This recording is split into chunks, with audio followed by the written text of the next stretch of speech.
Hi, I'm Brendan Dillon from Chorus One. It's Tuesday, the 7th of May, 2019, and this morning you might be waking up to hear about Terra Money, Terra Network. It's a new stablecoin that's just launched, network launched a couple of weeks ago, just listed on Coin One this morning, and already it looks like it's up to over a $3 billion valuation. So it's hit the top 10 in terms of crypto coins. So yeah, today we just wanted to walk you through the Terra Whitepaper, so give you a feel for what the project is about. Before we do, a little bit about Chorus One. Our focus is on channeling collaborative capital. And what we mean by that is we run validators on crypto networks. We work very closely with our delegator partners. We provide them with research and insights on various different projects. We run the network infrastructure, we run test nets, provide data analytics capabilities. And we're also very much involved in education, tutorials, podcasts. We get involved in governance on networks and running events. So do check out our website, it's chorus.one. And also check out our video. So Terra, the founder of Terra is Do Kwon. We spoke with Do a couple of weeks ago. So there's a really good interview with him. So check out the link here. We'll add it to the YouTube page as well. Yeah, we had a good conversation with Do. It gives a good high-level overview of Terra, the team, the crypto economics of how the stablecoin works, their go-to-market strategy, and we discussed the launch plans at that stage. So the network is, as I said, it's up and running now. It's launched. The launch went very smoothly. Everything went very well. So yeah, do check out that video. In this video, I'm going to go into a deeper dive on Terra. So we basically walk through the structure of the white paper. We'll start with the Terra design goals, what they're trying to achieve. We'll talk about Terra and Luna, which is the two coins that provide the stability mechanism. And then we get into price oracles and mining and governance and use cases. And we'll talk a little bit about the blog posts that Terra, a couple of blog posts that Terra have worked on that we think are very interesting. So yeah, quickly just go through the design goals. So Terra is a stablecoin, right? It takes the fact that crypto tokens tend to be fairly volatile when it comes to price, and it looks to design a mechanism to ensure that their token, the Terra token, can be used as a medium of exchange, as a unit of account, as a store of value. And to do that, you need to have some price stability. So what they do is they peg the currency to a basket of international currencies. So the IMF have a concept of special drawing rights. Their SDR, and Terra have a concept of the Terra SDR, which is pegged to the IMF's SDR, and therefore pegged to the same basket of currencies. And then Terra provides liquid exchange between the Terra SDR and Terra denominated in various different global currencies. So things like the dollar, the Korean won, the euro, etc. So it's a mechanism that allows people to be able to trade, knowing that they don't have to worry too much about the currency risk involved in making trades. And the way they do this is they achieve price stability through an elastic money supply. And the mechanism is quite detailed, so we'll get into that a little bit later. What's interesting about Terra is the focus on growth. Built into the mechanism is a fiscal stimulus mechanism. So they use seigniorage. So basically, as they print more of the money, like a central bank would, they take a portion of that and use that to grow the economy. So the idea is they're trying to build network effects by incentivizing the merchants that use Terra and the users as well. And the other thing they do is to make sure miners are incentivized at all times. One of the concerns would be that in a serious downturn, it could be that the rewards for miners get reduced, and therefore miners lose interest, and and that could be damaging to the network. So what they have is they have this counter-cyclical mechanism. so that when the economy is in a downturn, the miners are actually rewarded a little bit more to make sure that they stay engaged and continue to secure the network. So yeah, we mentioned there about Terra. It's like I said, it's pegged to the special drawing rights that the International Monetary Fund has, this basket of currencies. And what's really interesting is there's atomic swaps between currencies at market exchange rates. So this kind of gives a shared liquidity pool for exchange, making it very suitable for things like international trading and, you know, particularly in e-commerce where people want to buy things across borders. Really removes a lot of the cost of and the risks of dealing with international exchange rates. Everything is denominated in Terra STRs, so transaction fees, mining rewards, the grants that they provide as a stimulus to grow the economy. But the economy is backed by this token called Luna. And the idea is that the supply of Luna fluctuates in such a way that it maintains the Terra peg. So we'll walk into the details of how that works in just 1 second. Firstly, to ensure that they can do this liquid exchange between currencies, they have a mechanism with a price oracle. So as part of the network, built into the network, each validator takes part in this decentralized price oracle. So the idea here is that every cycle, which would be, you know, a number of blocks, each validator can suggest an exchange rate for each currency. They take the weighted median of those suggestions to come up with the true price. And then there's rewards if the validators suggest a price that agrees with the consensus. And potentially that they will introduce slashing if they need to, right? The idea that if somebody's maliciously trying to manipulate the price, that they should be slashed for that. And those rewards and punishment will be tuned to ensure that the price feed remains reliable. So yeah, let's just talk about Luna and Terra. So the idea is that the network provides an automated market maker between Luna and Terra at the market rates. So at any time, somebody can bring Luna and exchange that for Terra, and vice versa. They can take Terra and exchange that for Luna, and that exchange would always happen at the market price.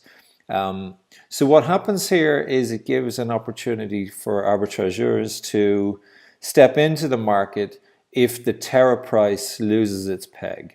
So in the example here, we're saying if the Terra STR dropped to 0.8 of the STR, that would give a big opportunity for somebody to step into the market.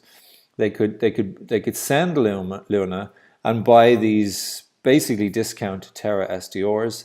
They could then take the Terra STRs to the Terra network and receive Luna at market rates. So what it means is that the mechanism there is to make sure that if the demand for Terra is too low, this creates additional demand for Terra because people can buy Terra and exchange it for Luna. And what it means in terms of the stability mechanism is that as the supply of Terra contracts, the price will increase. All things being equal, this should stabilize the mechanism and return Terra to its peg. What it also means is that Luna is minted, and with this dilutes token holders. So basically, the token holders take the hit for any kind of reduction in demand for Terra. But this is just a short-term mechanism to provide the stability. There's other mechanisms to make sure token holders then are rewarded in the long term for this. So it's not like they're penalized for this. It's a short-term mechanism. It absorbs this contraction in demand by minting Luna, and then vice versa. If the Terra STR goes above its peg, then again there's an opportunity the opposite way. The arbitrageur can take their Luna, bring them to the Terra network, receive Terra STR, which they can then sell on the market. And because these are can be sold at a price above their peg, it gives another opportunity to profit here. So again, you've got the situation in reverse. You've got people sending Luna. Those Luna are then burnt. Terra are minted. So we're expanding the supply of Terra, which should cause the price to decrease, right? As there's more Terra out there, the price should decrease. And then a percentage of the Luna that's received by the network is burnt. So this rewards the token holders because there's less supply of Luna. So again, the price of Luna should increase as supply is reduced. And also a percentage of this Luna goes to a treasury fund, which is used to fund growth in the network. And we'll talk about that in a little bit later. So on to mining and stability. So miners, yeah, it's for anyone coming from Cosmos Network or other proof of stake networks, they could be confused here because Terra used the term miner. Sometimes it tends to mean delegators, and sometimes it means validators. So it's a little bit confusing. Usually what they mean by miners is people that hold tokens.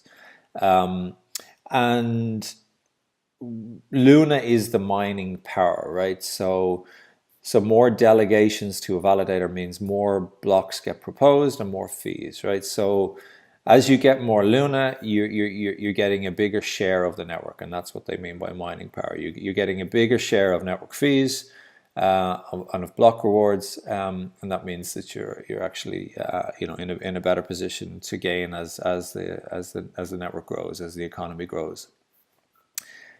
Excuse me, just shut this down.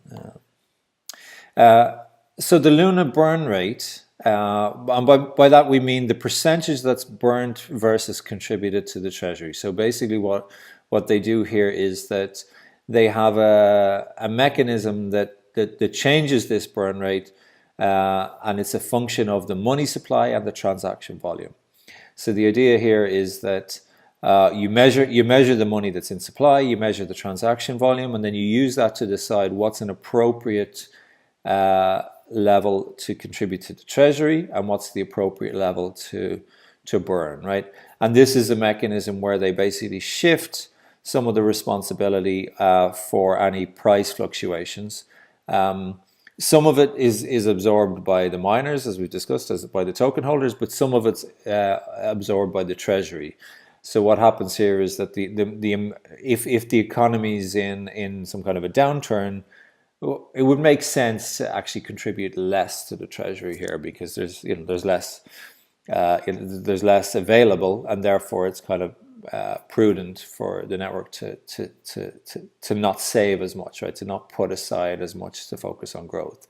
So the volume that's sent to the treasury could be reduced in an economic downturn.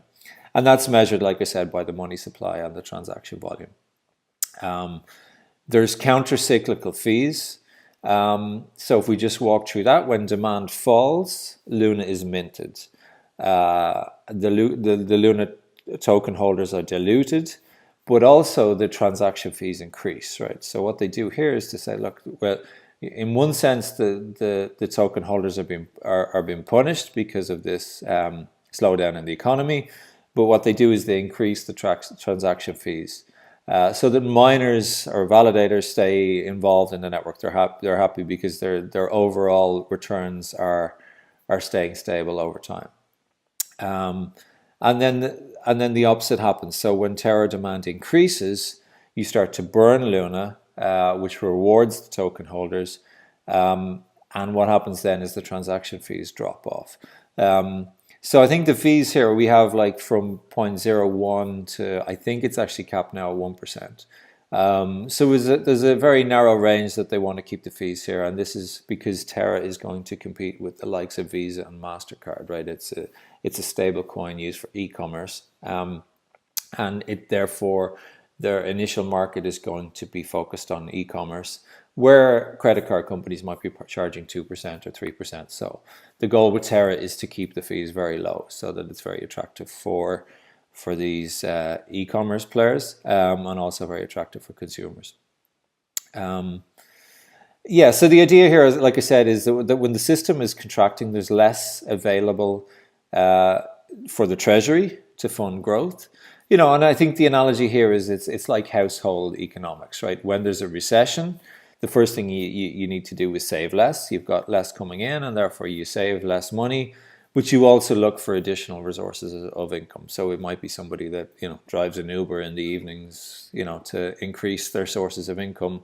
It's the same idea here. You're trying to say, like, I'm going to save less, but I'm also going to try and find new sources of income, and that means, in Terra's case, that means increasing the network fees.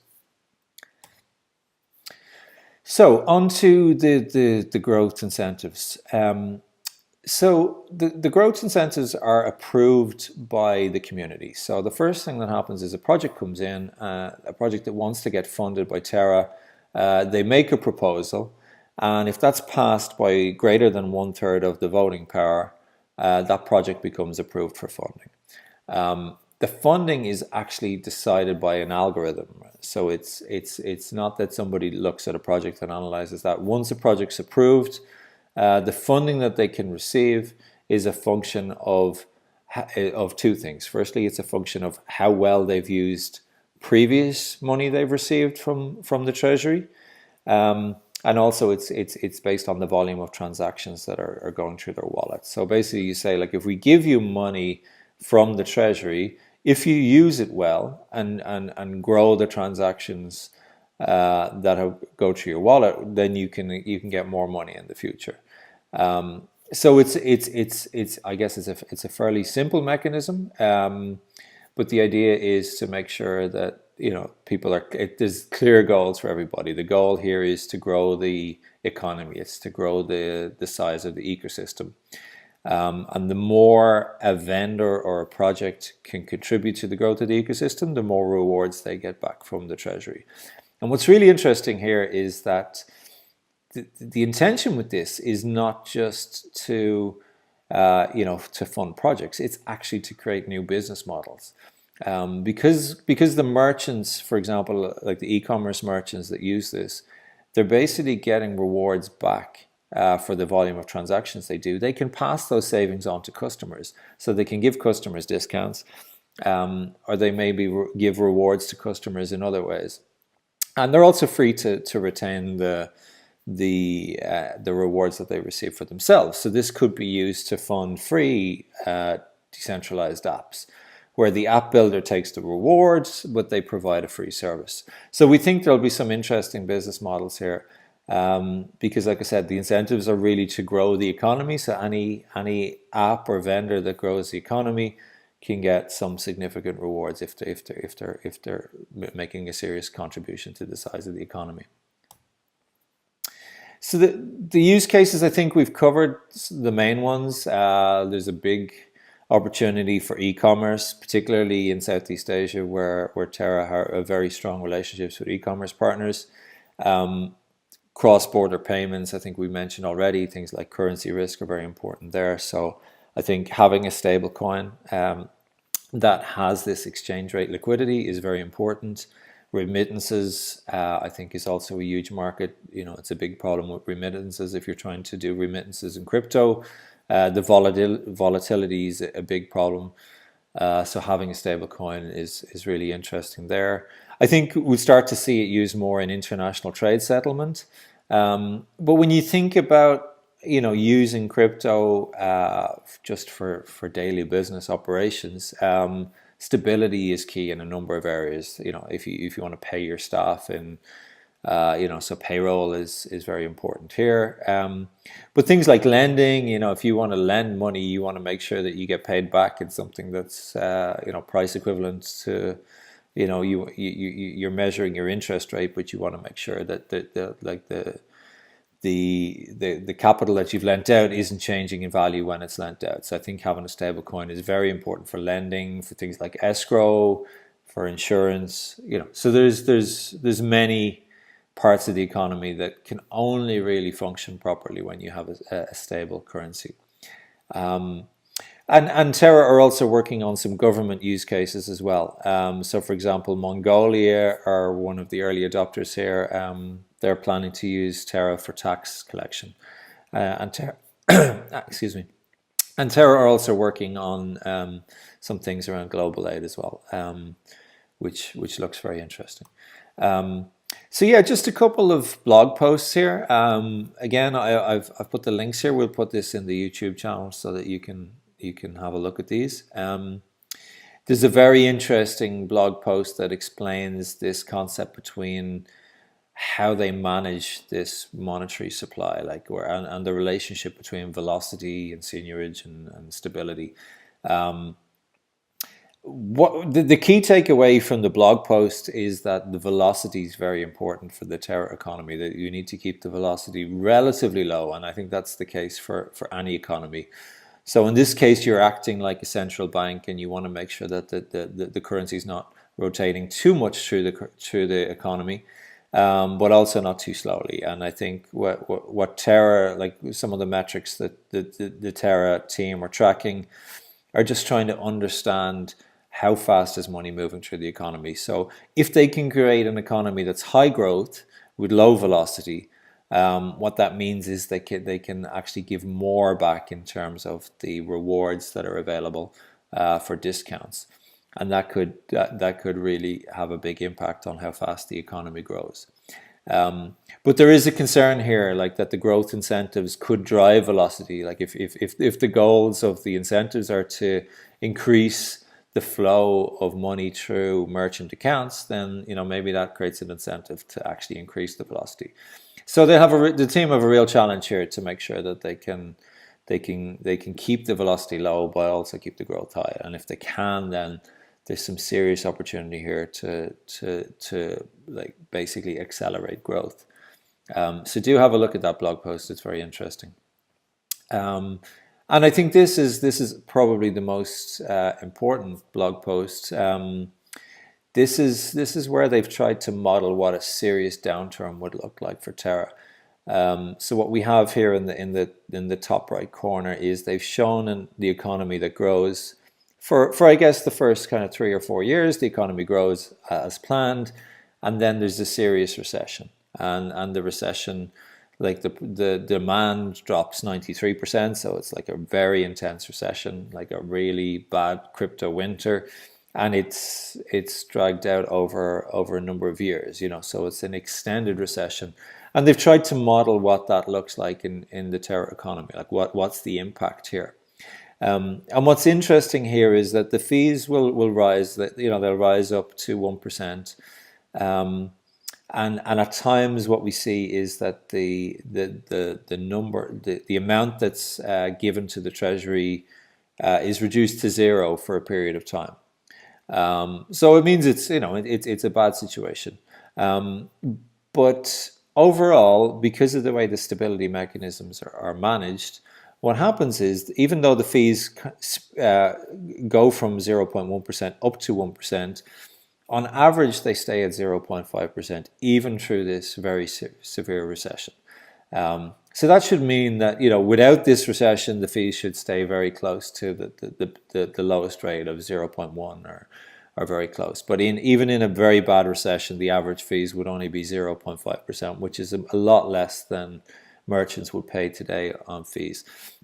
And then the other thing is that even through this downturn, the treasury deposits are averaging about 50% of seigniorage. So there's still a lot of funds that are put aside to fund the growth of the economy. So the mechanism is doing its best in a severe economy to keep that growth funding in place as best as it can, and knowing that the only way to really trade out of this kind of deep recession is to actually continue to grow the economy. So I think it's an interesting example. And I think that the graph on the bottom right is actually very interesting, in that the mining rewards, like the counter-cyclical mechanism that's used here, we can see that actually that the mining rewards stay very stable even during this recession. Like I said, this is because as the recession hits, even though Luna will absorb some of the slowdown, because the fees increase, it means that miners can see that stable growth, and that returns to normal as the recession ends. So what that means is that the miners are still running the network, they're still securing the network stays solid, and it's not a case that there's a flight of capital when this recession hits. The capital stays with the network because they can see that fees are increasing, and that they can see that when the recession is over, that this will recover. So yeah, another very interesting blog post. So do have a look at that.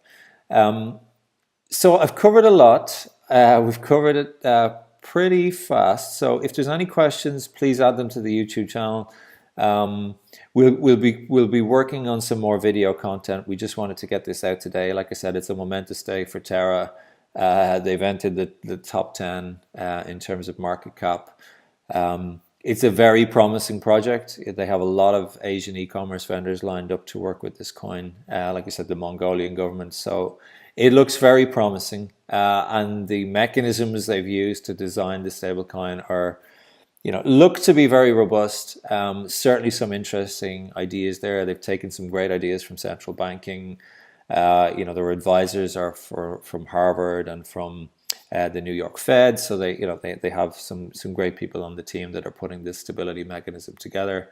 So do have a look, and like I said, check out chorus.one for more information, and if you can sign up for a YouTube channel, like I said, we'll get some more content on Terra out to you very soon. Thank you very much.